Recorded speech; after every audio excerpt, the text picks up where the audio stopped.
Someone was watching me in secret. This is a true story, which a woman described as follows. My name is Emily Fisher, and this is a piece of the story that I still can't explain. It was a night like any other. Also, I thought. When I found myself standing in the kitchen, the soft hum of the refrigerator the only sound that filled the air. I couldn't sleep. There was a strange feeling in my chest, a slight unease I couldn't shake. My mind wasn't quite settled, and I couldn't tell if it was just the isolation of the night or something more unsettling. Something that crept under my skin without me realizing it. I stood by the kitchen counter, trying to distract myself by making a late-night snack. The kitchen window was wide open, and through it, I could see the dark outline of the park across our lawn. The swings, swaying gently in the breeze, looked almost alive under the faint glow of a distant streetlight. The darkness beyond the park swallowed up everything, and there was a heaviness in the air, as if the world itself was holding its breath. It was quiet, too quiet. There's something about the night that brings out a strange kind of fear in the heart, something I couldn't quite explain. The trees beyond the park loomed large, their branches creaking like old bones in the wind, and the emptiness seemed endless. I had a sudden urge to shut the window, to close off the world from my own little sanctuary, but I didn't. Instead, I just stood there, staring into the abyss of the night. Then came that feeling, that horrible feeling. You know the one. It's like when you're certain someone's watching you, but you can't see them. I turned, slowly, half expecting to see someone standing in the shadows just beyond the window, peering in. My heart skipped a beat, my body frozen. I tried to tell myself it was nothing, just the wind or the trick of my tired eyes. But the feeling didn't go away. It was like someone, was standing just out of sight, watching me. I felt my pulse quicken, thudding against my chest like a frantic drumbeat. I couldn't move. I wanted to, but my limbs wouldn't obey me. I was rooted to the spot, staring at the shadows outside, my skin crawling, the hairs on the back of my neck standing on end. I couldn't look away, couldn't make myself step back, couldn't make myself run from whatever it was out there. And then, just when I thought I might break under the pressure, something even more disturbing happened. It started with the smell, faint at first, like smoke. At least, I thought it was smoke. The air grew thick and suffocating, and I could feel it crawling into my lungs. The smoke, or whatever it was, seemed to be coming from the window. My heart raced, my mind scrambled to make sense of it, but there was no time to think, no time to process. The smell grew stronger, more oppressive, and then, as if the very air was alive, the sensation of someone standing behind me crept up, cold and unnerving. I could feel their presence, feel their breath on my neck, even though I couldn't see them. My mind screamed for me to move, but my body was paralyzed, frozen in place by the terror clawing its way into every inch of me. I felt something brush against my ear, a soft whisper, an unintelligible voice, a language I couldn't place. My blood ran cold. The words didn't make sense. It wasn't a voice I recognized, but it didn't need to make sense. It was terrifying enough on its own. I wanted to pray. I wanted to find some solace, some escape from the terror that was swallowing me whole. But when I tried to focus, to gather my thoughts, my mind was blanked. Nothing came to me. Not a single prayer. I couldn't remember the words, couldn't call out to the divine to help me. What happened next? Well, it was something I can still feel even now. Something dark. Something that was no longer just in my mind. Something that was real. It wasn't a nightmare. It wasn't a bad dream. It was happening to me in that kitchen, in that moment, in the silence of the night. And I knew, deep down, that it wasn't the last time. I steadied myself and began reciting prayers. As I continued, the strange whispering sounds that had been close to my ear gradually began to fade. The numbness that had spread across my body also slowly started to lift, and I began to regain control over myself.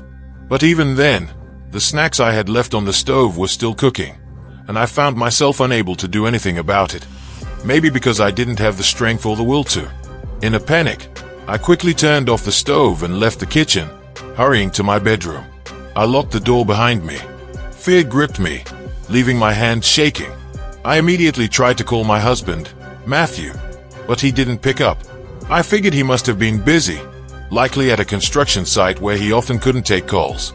I left him a voice message, telling him how terrified I was. Then, I turned to God, praying for strength and for deliverance from this terrifying situation.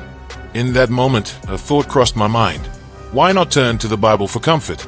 After all, it was my anchor, my solace in times of fear. I reached for the Bible and began to read. I was in my bedroom now, with a glass window to my left. Outside, there was a boundary, about 8 to 10 feet away, marked by trees and grass. I had drawn the curtains and closed the window, but I didn't know that one of the windows was slightly ajar. I read the Bible softly, trying to soothe myself. As I finished a verse and took a breath, I suddenly felt like someone was standing near the window. At first, I ignored it, but then I noticed the curtain moving. My heart skipped a beat. The curtain was indeed moving. I looked up quickly, trying to make sense of it. There was no wind, no breeze, and yet the curtain was swaying. My stomach churned as I realized that the window was open, and someone might be standing outside. I immediately jumped up, switched off the lights in my room, and quickly moved away from the window, hoping no one would see me. I then hurried out of the room and went to the kitchen, where the light switches were. I turned on every light in the house, including the ones outside in the garden, flooding the entire area with brightness, hoping it would chase away the fear. I returned to my room, finished reading the Bible, closed it, and placed it on top of the fridge. I climbed into bed, telling myself that I needed to sleep, or else I'd stay up all night, consumed by fear. But no matter how much I tried to settle, my mind kept wandering back to that window. I felt certain that someone was out there, standing just beyond the glass, watching me. After a while, I thought I saw a shadow on the curtain, as if someone was standing in the light outside, casting their reflection on it. I mustered the courage to get up and shut the window, then lay back down. For a moment, I felt some relief. At least the doors and windows were all closed. But an eerie restlessness lingered. I continued to pray, trying to reassure myself that it was just my imagination, that everything was fine. Yet, that night remained one of the most frightening I had ever experienced, and the unease stayed with me long after. It was dark, and I couldn't see clearly. I gathered my courage and began reciting prayers again, closing my eyes and trying to fall asleep. I kept telling myself to leave everything in God's hands. Fortunately, after a while, I drifted off to sleep. I don't know at what hour it was, but suddenly, I felt as though someone had started tying my feet with a rope. Then, my hands were also tightly bound. It felt as if I was sinking into that same terrifying state where I couldn't move or even react. The same helplessness I had experienced earlier in the kitchen. It was as if my feet were bound like a corpse. My toes were pinned together by something, and then my legs followed, tightly bound. My heart began to race, but I was completely powerless. At first, I thought it was just a dream, but suddenly, my eyes opened, and I realized this was happening in reality. Although my eyes were open, my body remained completely still. From the corner of my eyes, I saw smoke gathering near my bed, but again, nothing was clear enough to make out. At that moment, the whispering sounds returned. These voices were right next to my ears, and it felt as though someone was deliberately trying to torment me. It was an incredibly terrifying moment. I made every effort to start praying again. The moment I began, it felt as if something was slowly starting to release me from this grip. Eventually, I was free, but my body felt drained, as though I had just completed some exhausting physical labor. This wasn't a one-time occurrence. Every night, I began to feel as though someone was tying me up and whispering things near my ears. It was all so frightening, and I couldn't figure out how to escape this terrifying cycle. We were walking when we suddenly arrived at a place where no one else seemed to be. The place was ancient and so desolate that no human soul was in sight. It was just me and that person, Alex. I have to tell you, everything that was happening felt like a dream, and strangely, I didn't find it unsettling. Perhaps I was under some sort of spell, but whatever was happening, I didn't think it was wrong. He was leading me to an extraordinary place, and I just kept looking at him as he looked back at me. Then, out of nowhere, I heard my husband Ivan's voice, and it felt like a flashlight had been shined into my eyes. It was as if light was entering my eyes, and it was uncomfortable. I heard Ivan's voice again, and I asked, "How did you get here? Did you sleepwalk to this place?" I told him I couldn't remember anything. I didn't know how I got there. I just knew that this person had brought me here. When Ivan heard this, he was deeply concerned. He went to talk to a local priest about what was happening.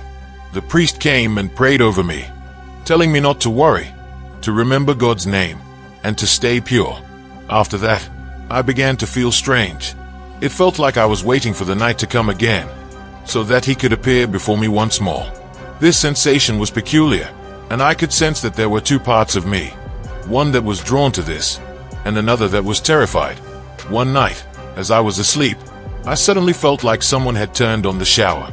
Without thinking, I got up and walked toward the bathroom, convinced someone was taking a shower. But when I reached the bathroom, it was empty, just wet floors, and the room itself felt eerily odd. Alex, after that, my condition worsened. I began walking out of the house at night and sitting in strange places.